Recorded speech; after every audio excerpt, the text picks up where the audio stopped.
Amy, let me tell you about a magical place that is so exactly designed to be enclosed space, year-round fun for the whole family that I bet you already know what I'm going to say before I even say the name. Let's say it together on 3. 1, 2, 3. Great Wolf Lodge. You got it, Amy. My kids loved Great Wolf Lodge when we went. You probably already know that it has a huge indoor water park with a wave pool, lazy river, a bunch of massive water slides. But then your pack can hit the other attractions because wait, there's more. Great Wolf Lodge has adventure-packed attractions like Magi Quest, a live-action game kids can play throughout the lodge, plus the Northern Lights Arcade. Spent some quality time there, so your kid who loves the lazy river and your kid who loves fantasy games will both have a great time. Great Wolf Lodge also offers great dining options and complimentary daily events like nightly dance parties, all under one roof. Unpack the car once and you're settled in to have fun. And with 22 lodges across the country, you're always a short drive away from adventure. We've both had such great times at Great Wolf Lodge, so bring your pack together at a lodge near you. Learn more at greatwolf.com and strengthen the pack. Hello, everyone, and welcome to Fresh Take from What Fresh Hell, Laughing in the Face of Motherhood. This is Margaret. And this is Amy. Today we're talking to Neha Ruch. She is the founder of Mother Untitled, a movement dedicated to updating the perception of stay-at-home motherhood in America. Today we are discussing Neha's new book, The Power Pause, How to Plan a Career Break After Kids and Come Back Stronger Than Ever. This book is a first-of-its-kind guide for women who are on career pauses, who are working part-time, or are considering a more flexible career for a season. Welcome, Neha. Oh, thank you for having me. So you start the book by defining the power pause. So let's start there. What does the power pause mean? The power pause was the language I needed for making room for family life by maybe pausing your career or downshifting your career and recognizing that you are still growing, you're discovering a more expansive identity, you're exploring new hobbies and interests, and really the idea is that you are still growing alongside your kids. And this is something that Amy and I have experienced. My own mother had a career and found it very challenging in the 60s when this was not really being discussed at all. The idea that there were kind of two paths. You were a working person or a mother, and that those were two entirely separate identities. And that I know my mom talked about having, people would reach out to her and be like, oh, I really admire that you chose not to have kids, because she was still working in her 30s.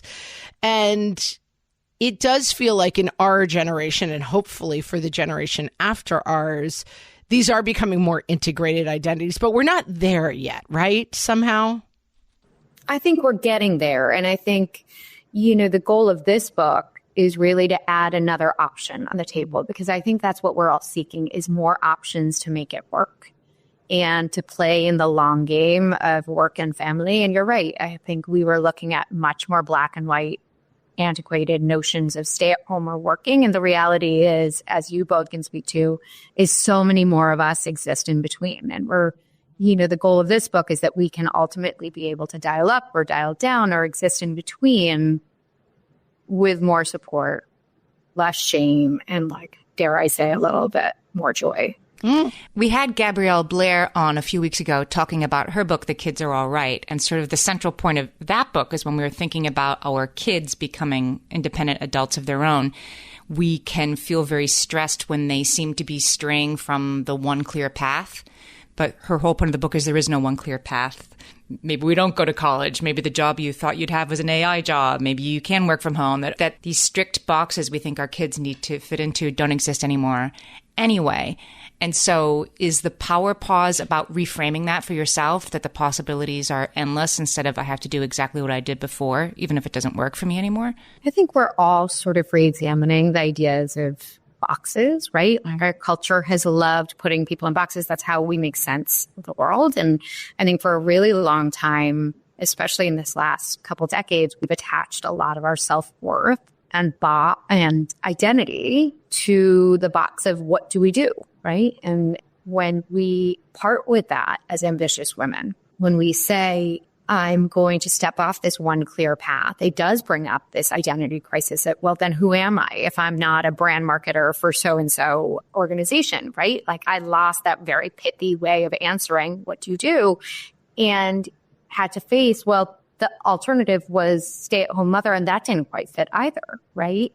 And so the goal is really to give women the sense of right now we may be pausing our paid work for family life and shifting our priorities, and we're leaving room to grow personally or hold even professional or creative pursuits alongside family life. And we're sort of blurring those really black and white edges of that box that we can step into a chapter like this with more of an open sense of how can I grow? And speaking about what your conversation was with Gabrielle, a lot of that conversation was how do we also separate our success from our children? And that's one of those traps that I think when I paused my own paid work to step into stay-at-home motherhood, even if that title didn't quite fit, I fell into sort of that trope of, well, now if I'm not getting promoted and I'm not getting a salary, my new success is how my kids are acting. And we all know that is like a path to failure for your relationship with the kids, and also the first tantrum your child has, but also the first time my child pushed another child, I was like, I'm raising a sociopath. I am now a failure. And the reality was like, I'm neither a sociopath and I'm not a failure, but I had to quickly figure out like, this is not, I chose this chapter and I had the privilege to choose because I wanted more time with him. But I also want goals of my own, right? And I think that chapter in the book about rewriting your own success metrics is probably the singular most important chapter in the whole thing. And you talk about another term as we start to define terms. You spend some time on this term, stay-at-home mom, because it has, I think, negative connotations maybe still for us in our society. My Aunt Terry Hecker wrote a book called Ever Since Adam and Eve about being a stay-at-home mom and that kind of disappearing identity that comes along with that people would kind of back away from her at cocktail parties. Like, I don't have anything to say to the stay-at-home mom. That sounds like diapers and cooking to me. And I don't want to talk about that because I'm here to network with people. So talk a little bit about how you talk in the book about this identity of stay-at-home mom. Your aunt's experience is so many people's experience, and that was a big reason I started the platform. Because when I started I had my first son in 2016, and it was the height of the Lean In movement and the girl boss era. And I think it was sort of this precipice. It's like this peak of that second wave feminism where we had done incredible work to propel women forward in showing our capacity in the workforce.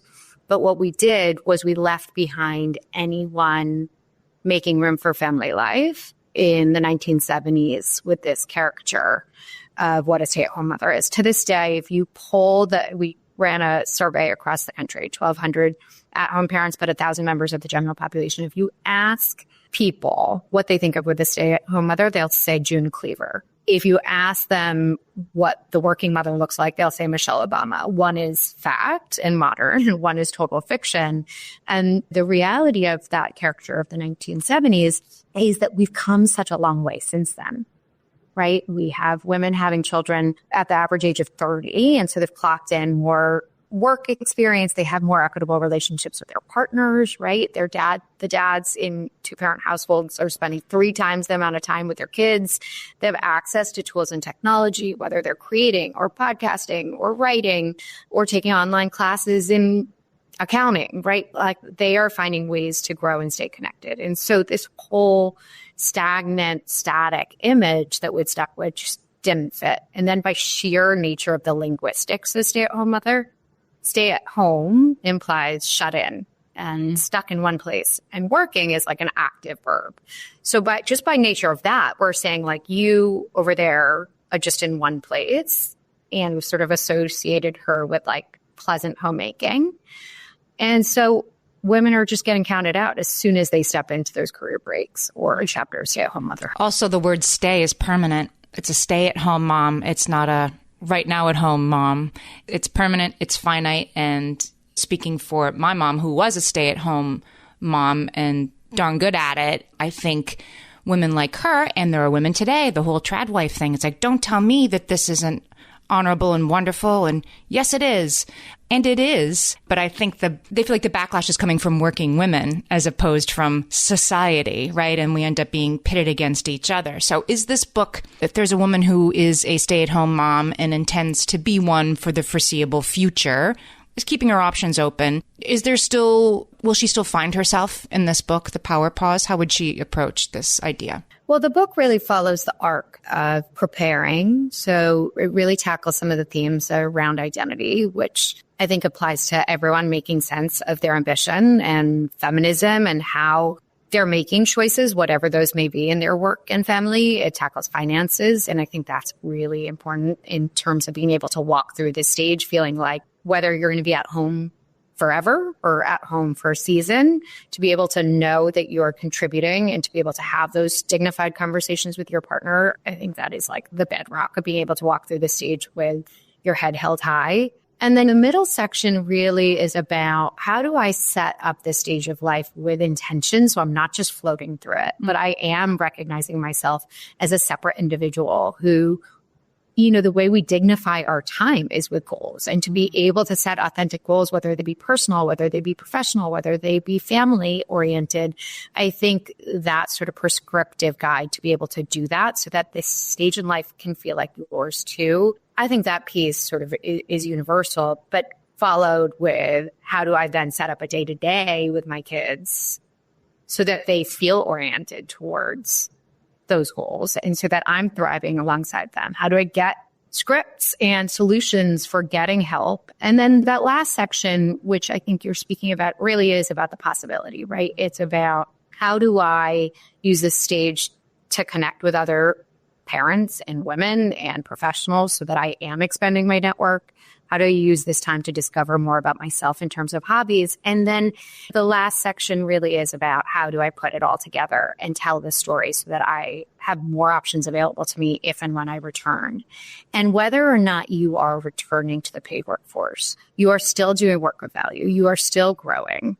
And the book really is intended to give you a guide to be able to do all of that work with confidence and a little bit more ease. And I think just based on the conversation we've already had, it's really interesting to me, the dynamic of we're talking about change and our mothers and how it's changed. And I feel like the dialogue that we're in right now, that intentionality of the work disappears when we're pitted between like whoever the punter or kicker was who gave the speech about women's highest calling is to be home.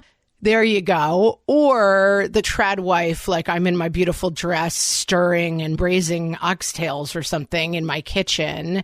That seems like Amy was saying, the working women reject that because we're so much different than that.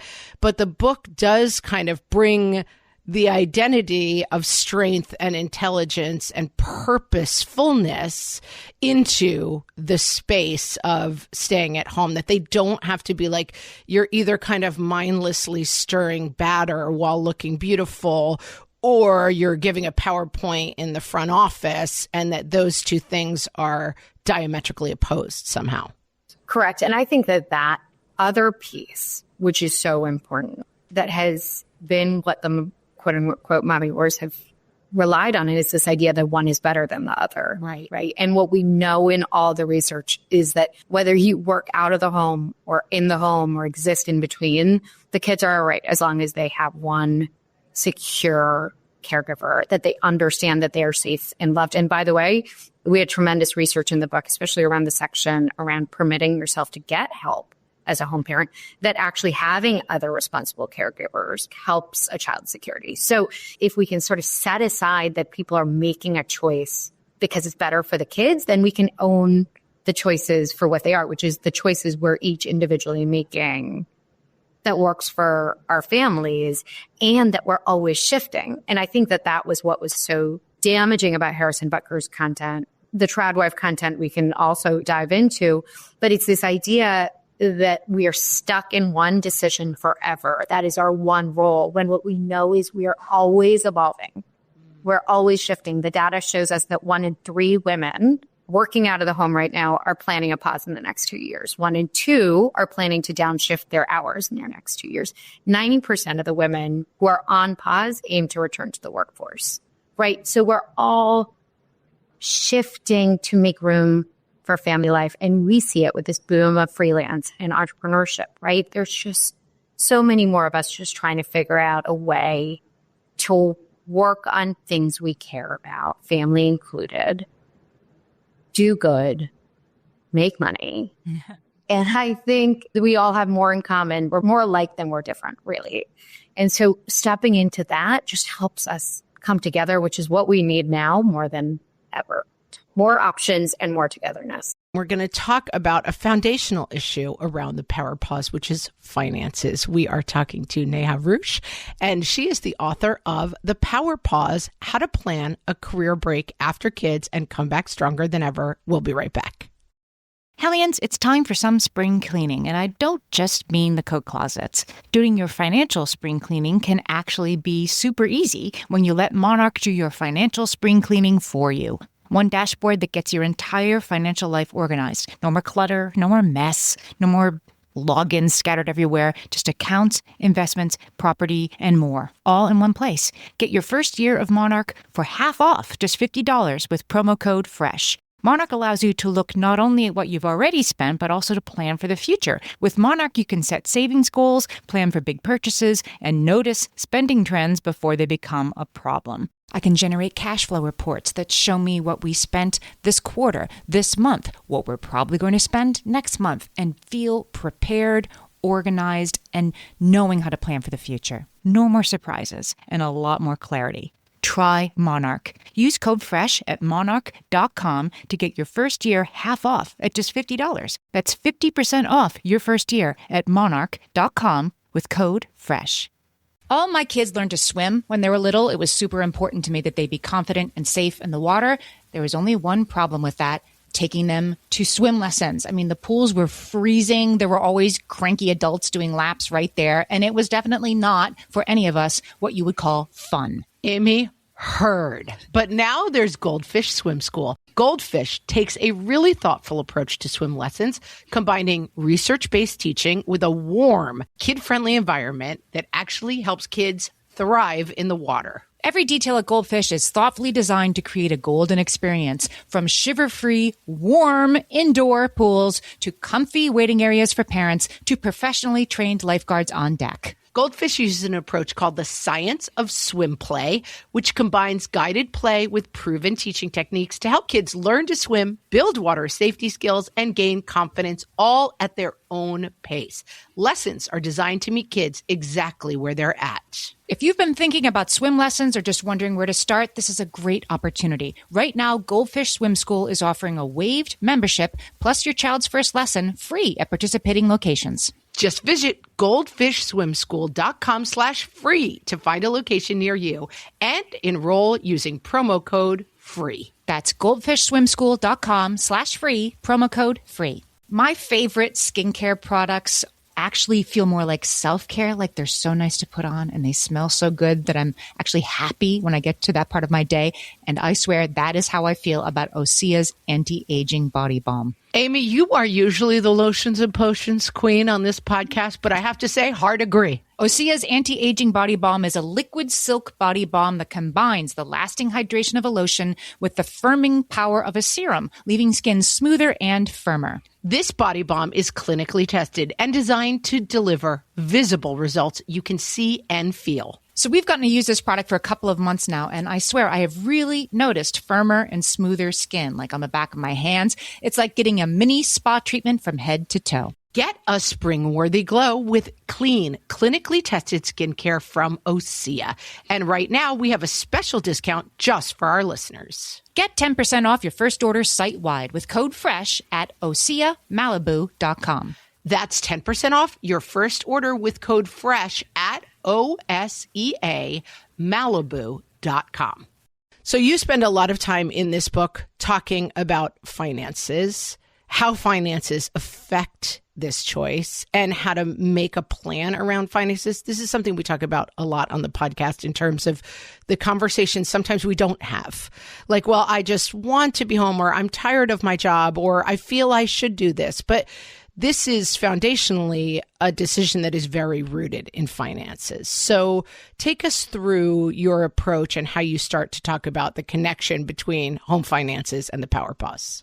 Well, I lead the book with identity, and right after that, it's finances, right? Because I can't sugarcoat the reality that it comes with financial risk. There is some degree of financial risk, but you can mitigate that risk. And before you even think about the risk, I think you can mitigate the idea of losing your financial independence, which I think is the part, no matter whether this choice is a privilege or it's something you have to do, which, by the way, 1 in 3 women feel like they're forced to take a career break because of the cost of childcare right now. 60% of women are taking career pauses because of financial considerations. So I want to toss out the idea that stay-at-home motherhood is a luxury. I think once upon a time, we did associate it with luxury. And when we associate one side with luxury, we assume like that doesn't deserve support. And then it gets counted out of the dialogue.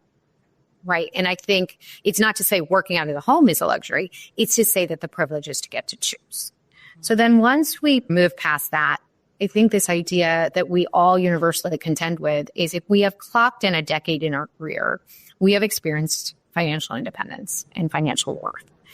And then having been raised in the feminist movement, it is very hard to disassociate with bringing in the power that is equated to money.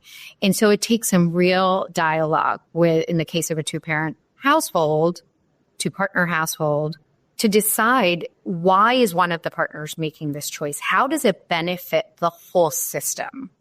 And I think in having that conversation, I would like to say 3 to 6 months ahead of time, then the 2 parents in the household are saying, we together are making this choice for one partner to pause because they are now going to be able to take on more of the emotional labor, the family administration, and the partner working out of the home is now going to be equally dependent on the partner working in the home to provide all that care because it allows them to be able to single task outside of the home. And the reason why that mindset is so critical is because then as you move forward and you're budgeting year over year, you are both making lifestyle adjustments to accommodate the shift in household income, right? And I have heard one too many stories with a woman who's giving herself haircuts because she's like, well, I can no longer spend money because, I forfeited my income to be at home. I can't. No, you took for my things. Correct. And now the reality is, no, your household organization decided for one partner to do more of that work in the home. And you are allowed to invest it out of the joint household income just as freely as the other. And you together are making those budgeting sacrifices. Now, it also speaks to the budgeting investment around help, right? Because if you are considering yourself sort of the piggy bank of the household now by like saving on childcare, then when you need or want to decide to bring on a mother's helper for 10 hours a week, or you're going to start outsourcing laundry to make a little bit more room for yourself to be healthy and whole, that investment has to come out of the whole household, right? And so the mindset of a joint household income has to be established before that pause. And I do spell out the reality about the conversations to be had or the steps needed if you are feeling like there's any orange or red flags that is not going to be a mindset that is adopted in your household, right? Because if there is a world that your marriage is feeling rocky, this might not be the time to part with your income. It might be the time to downshift or look for flexible options if you need more room for family life but can't disconnect. And so we spell out those conversations and options in that chapter. Can we talk about how you also talk about the intentionality that you set at work when you're going into this pause? If it's a job that you think you would like or might like, or there's a world in which you might like to return to, how do you be intentional with that on the way out so they don't just pat you on the head and assume they'll never see you again? Mm-hmm. And I think that applies whether or not you think you're going to return. Yeah, it does. Because you have worked, let's use my example, right? If you worked 10 years, right? And you have established an incredible roster of accomplishments and connections, and to dignify that, you want to, even if you're like not 100% happy on the way out, you want to be able to nurture those connections to be able to carry them into this next stage of life, right? And so I talk a lot about sort of networking on the way out and how you might seek out the mentors, seek out the allies. And that can be, by the way, the assistant to the CEO, and it can be the CEO. Whoever you feel you've built a nice relationship with, take them to those coffees, take them to those lunches, write a note, and talk about stepping into this sabbatical for family life. Be very clear and deliberate about making this choice. But you might even ask, like, please keep me in mind should any opportunities come up. I'd love to stay connected to this work. It's meant so much to me. By being able to sort of exit gracefully, you're keeping those relationships intact as one way to preserve your options on the other side. And we talk a little bit about also owning that change on your LinkedIn. So many women, as soon as they part with their work, they shut down that profile because they don't know how to express themselves there. And I'm not saying like make a big, bold announcement about having stepped into this career pause for family life. I did interview someone who did do that, and I think it really served her incredibly well. But I am talking about taking the care, and I can lay out the options to do this, but take the care to address those years of experience and close that chapter at whatever organization you're with your head held high about what you accomplished, so that as you're parting, you're making sure to acknowledge that those skills, that network, do not evaporate once you step into a career break. And I think, especially from an identity grief perspective, so many women mourn that sort of working sense of self, but you are still a working parent. You are still a professional. You may be shifting priorities for a chapter, but everything you accomplished goes with you. And when and if you transition back to the paid workforce, even if, like so many women do, to a different skill set, it'll be important to have those relationships as well as that story feeling available to you. I just had a neighbor who posted they were doing layoffs at my job, and I'm taking this opportunity, and I'm so thrilled to be leaving because this is a time I really want to focus on what's going on in town and what's going on with my kids. And I really admired it. I think for a lot of women, it can feel like, I'm out, I guess. This is here. They punched my ticket, and I guess I'm just a stay-at-home mom now. And it really struck me, this idea of saying, I'm choosing this now for a while and making it a powerful statement as opposed to sort of like slinking off into suburban. I find this for myself. Sometimes I run into friends in the city and I'm out in the suburbs driving a minivan, and I'm, it feels almost shameful to be home with our kids after having been working people. And it really struck me, and I had just read the book, this resonance of taking the power in saying, this is what I'm doing for now. And when you make it public, you never know who's saying, we need somebody to consult with this thing that's going on that might be paid or part-time, and owning that pause. And there's so much of that power in this book. Mm. Well, what I love hearing is a couple of things. She got laid off, and we speak a little bit about this in chapter 3, this idea that oftentimes when you get laid off, you didn't have the privilege of a 3 to 6 month planning and that power of making that choice. It can feel like, oh, the choice was made for me.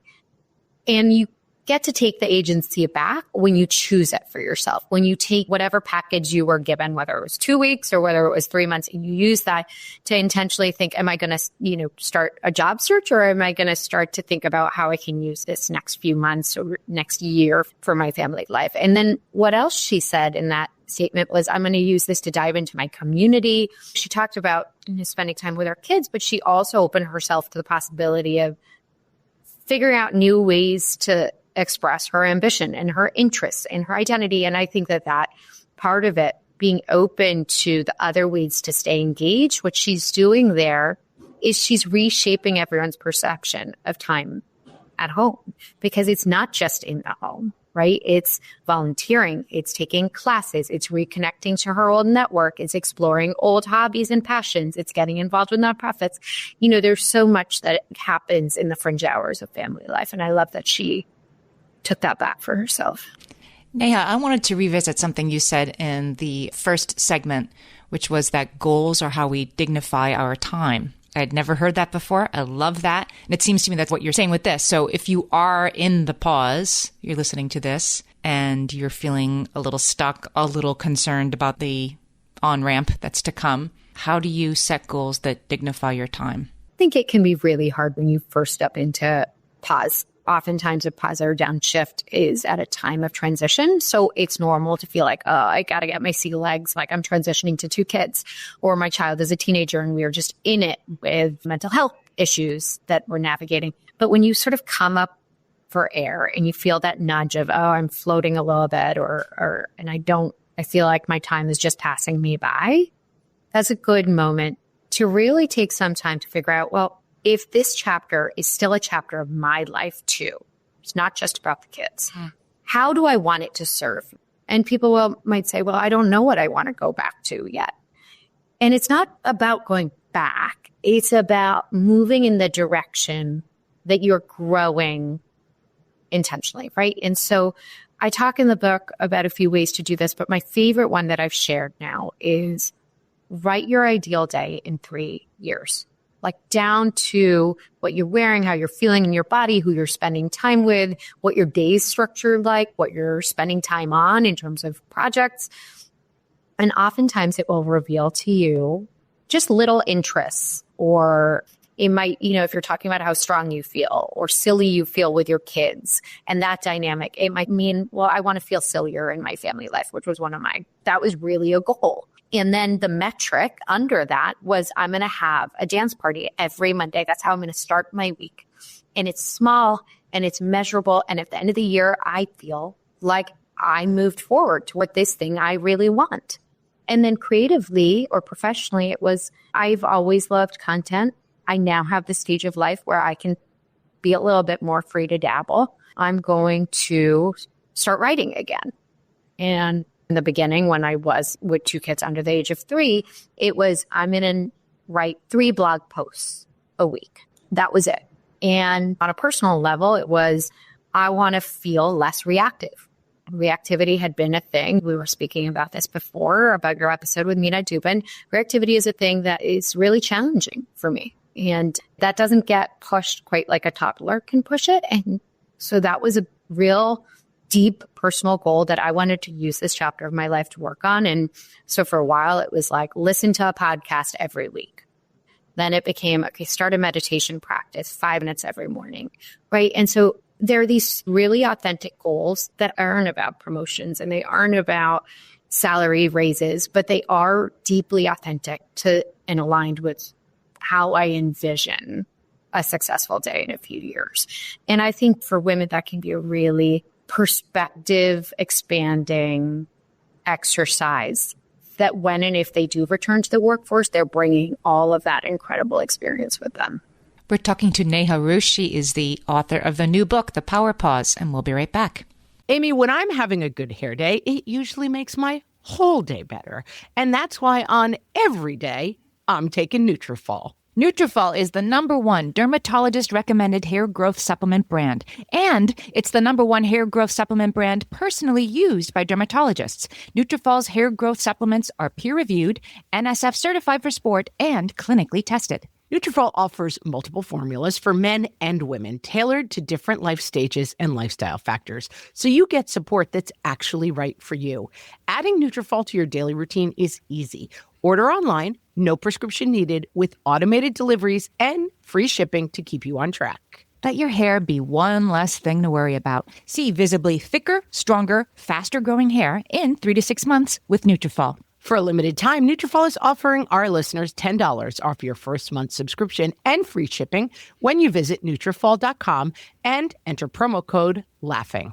That's Nutrafol.com, spelled Nutrafol.com, promo code LAUGHING.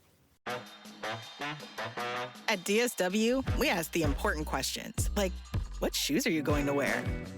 Whether you're prepping for wedding season, festival season, or just planning the ultimate vacay, the right shoes can make or break an RSVP. So own the moment. You've got big plans, and we've got just the shoes. At the perfect price, of course. Get ready to get ready with Designer Shoe Warehouse. Head to your DSW store or DSW.com today and let us surprise you. So when you talk about changing perspectives, this is fundamental to the book. You start each chapter with an actual perception definition and then a change of that perception, and I'm going to read one of them, talking about resume gaps. Primary parenthood is not a resume gap. It's a chapter in which I shifted my priorities to grow and learn in new ways. And I think fundamental to all of these perception changes is this issue we've been talking about, that this work doesn't really matter. It's not really real. It's just staying at home. And what I love about this book is that you bring the kind of approaches that we take about things we take seriously, like, for example, our careers, and you bring those things into the home. And that I think sometimes we skip that because we don't feel like putting on a dance party every Monday is a valuable enough pursuit to take the time to plan.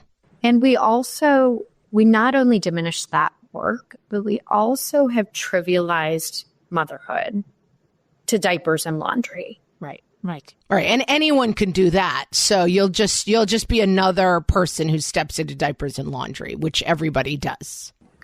And it can so easily be outsourced, right? Right. When really the real sort of awe-inspiring work of motherhood is the woman in St. Louis I spoke to whose daughter has diabetes and was noticing differences in her behavior and took her to a series of specialists to get that diagnosis. And now is educating other new parents of children with diabetes and has become a mentor to other parents with newly diagnosed children. And she's writing guides for the school nurse every single school year, right? And that kind of work is the work that is sort of just, it's so nuanced that we haven't put it together, and it's not photogenic. Right. So we don't see that on Instagram, but that is the real behind the scenes intellectual and emotional labor that is going into raising this generation. And it is highly specific to the family and the child. And when we realize how much of that is happening, then we realize, well, we are running really complicated household organizations, and no wonder parents need or want to shift to make room for that, because that can't be easily outsourced in all the cases. And so when we stop seeing it as this sort of playful, easy minutia, and we really elevate and dignify it as the work of running a family organization during interesting transitions and childhood development phases, then we can start to have complicated conversations about how do we figure out what we can let go of to make these day-to-days simpler and easier on the parent. How can we think about the right sort of creative childcare solutions so these parents can get the support that they do deserve? Because too many parents feel like, oh, well, this is so easy and anyone can do it. I should do this 24/7 when no one else works 24/7 without breaks. I think that has been a lot of the challenge our culture. We're finally getting to a place of talking about the unpaid value the value of unpaid labor, but we are still doing the work of dignifying that as real intellectual and emotional and respected labor. That's really useful because I've seen a million times in my 2 decades as a parent, the whole, like, if you paid a stay-at-home parent for her job, chauffeur, $50,000 a year, that whole meme that you would be paid $10 million a year or whatever. But it is still like laundry folder, chauffeur. It isn't IEP writer, medical researcher, the things that all of us do that are just as much a part of the job and might lead to paths of new meaningful work. I know somebody who started a migraine research foundation because she had a child with chronic migraine. And it's like changing the course of research.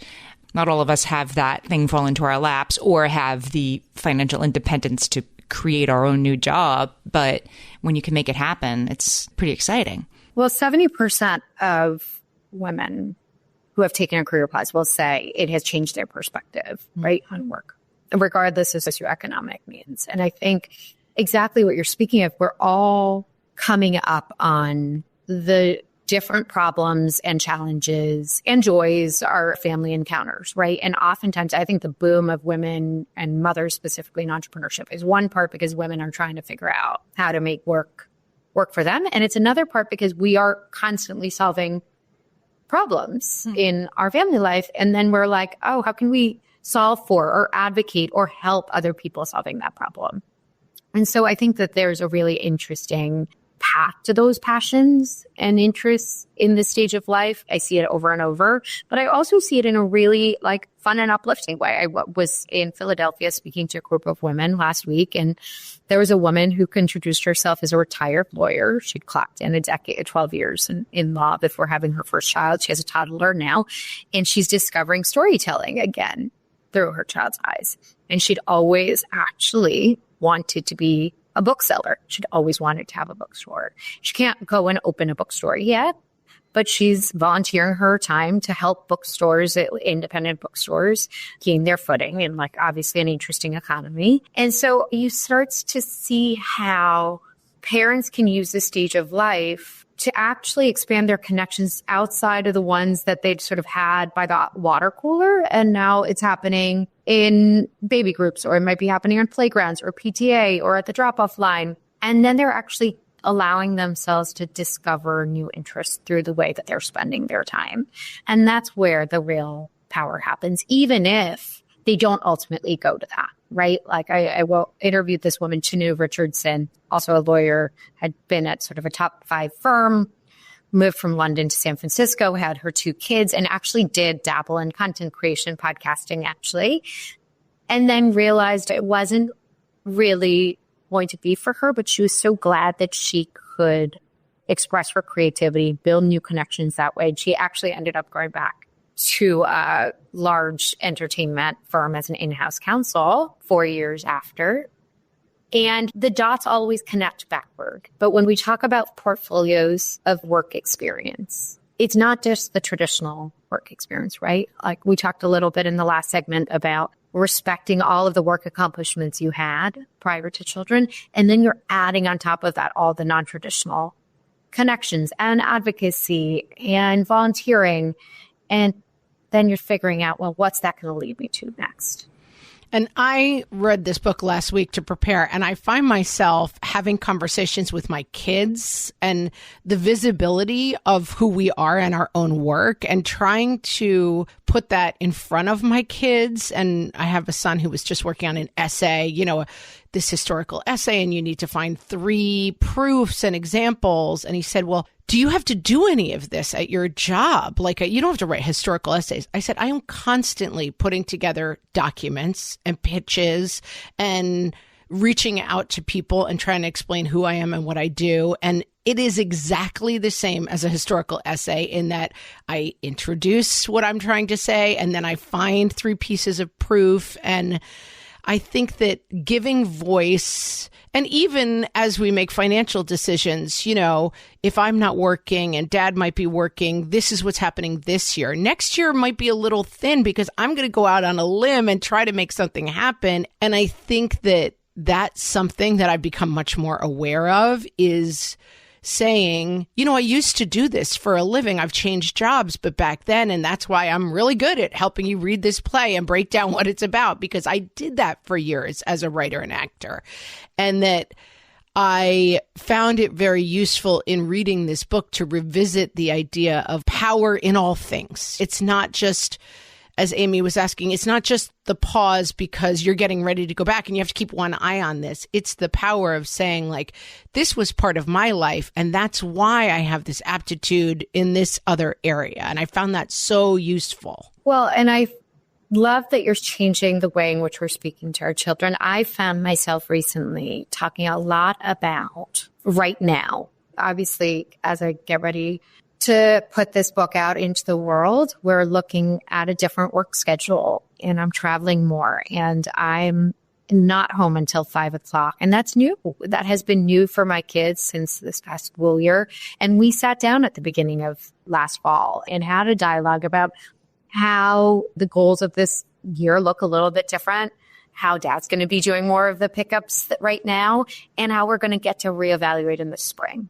And I think being able to talk about the fluidity of it has been really interesting for them to know that there are seasons that you're sprinting, there are seasons that you're sort of able to control your schedule more, and then there are sort of seasons of rest. And I think this generation will grow up with a more fluid narrative about work and family. I talk a lot about how if this work is a success, that my daughter will never really understand the phrase stay-at-home or working mother. Right? She'll know she had a mother who was present, who worked on many things she cared about and loved her very much. And, I think that what a more freeing world that would be. Neha, tell us a little bit about Mother Untitled. So I started it back in 2017. It was, like I said, the height of the lean-in movement, and I wanted a platform, a community, a resource for women like myself who are ambitious, are modern, and are finding ways to grow in career pauses, finding ways to work on new pursuits alongside family life. And I wanted to update the perception of the stay-at-home mother so women could connect and know they're part of a really interesting cohort who are doing some deep thinking and meaningful work. And for women to have resources like coaches or financial planners. There's a flex jobs board on there so that they have access to fractional or flexible freelance opportunities so that they can stay connected to income if they need or want to. And really the concept of untitled really spoke to getting away from those black and white titles of stay-at-home and working mother, and also recognizing our power and identity even without a fancy work title. And tell our audience where they can find more of your work. And they know probably how to buy a book, but where should they find more of your work and the book? So you can follow along with me on Mother Untitled on Instagram. That's where I share a lot of the reframes you were talking about, Margaret. On the site, motheruntitled.com, there's tremendous free resources, and the newsletter we're dropping every Sunday. And of course, yes, we would love you to purchase the book. It really is a vote for the movement, and it's a great investment in this stage of life. Neha Ruch's new book is The Power Pause, How to Plan a Career Break After Kids and Come Back Stronger Than Ever. We will link to it and everything Neha's talked about today in the show notes. Neha, thanks for talking to us. Thanks for having me. Thank you.